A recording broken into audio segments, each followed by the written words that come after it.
നല്ലൊരു സബ്ജക്റ്റാണ്. നമ്മുടെ മലയാളത്തിൻ്റെ മഹാനടൻ എല്ലാവരുടെയും നല്ല ഒരു ആരാധനാപാത്രമായിട്ടുള്ള ശ്രീ മോഹൻലാലിൻ്റെ ബർത്ത്ഡേ ആയിട്ട് ഒന്ന് അനലൈസ് ചെയ്യാം. അപ്പം മോഹൻലാലിൻ്റെ ജീവിതത്തിലെ ഓരോ നാൾവഴികളും ഇതിനകത്ത് അപഗ്രഥിക്കുന്നുണ്ട്. കാരണം വളരെ ഡീറ്റെയിൽഡ് ആയിട്ട് പല കാര്യങ്ങളും ഇതിനകത്ത് പ്രതിപാദിക്കുന്നു. നിങ്ങളത് കേട്ട് കഴിഞ്ഞാൽ മനസ്സിലാകും.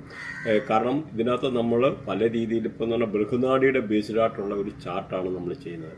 അപ്പോൾ ഈ ബൃഹനാഡിയുടെ ബേസ്ഡായിട്ടുള്ള ചാർട്ട് ഇവിടെ കൊടുക്കുന്നുണ്ട്.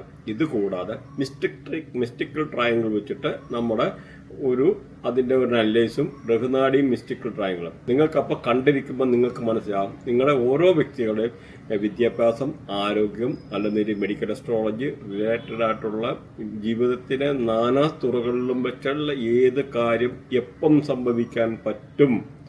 അതുകൂടാതെ നമ്മുടെ വീട്ടിൽപ്പെട്ട ആൾക്കാരെ, സഹോദരങ്ങളെ പറ്റി നമുക്ക് നമ്മുടെ ഒരാളുടെ ബർത്ത്ഡേ നോക്കി ആളിൻ്റെ സഹോദരങ്ങളെ പറ്റി പറയാൻ പറ്റും. എങ്ങനെയായിരിക്കും സഹോദരങ്ങൾ, അല്ലെന്നൊരു അമ്മ എങ്ങനെയായിരിക്കും, അതേമാതിരി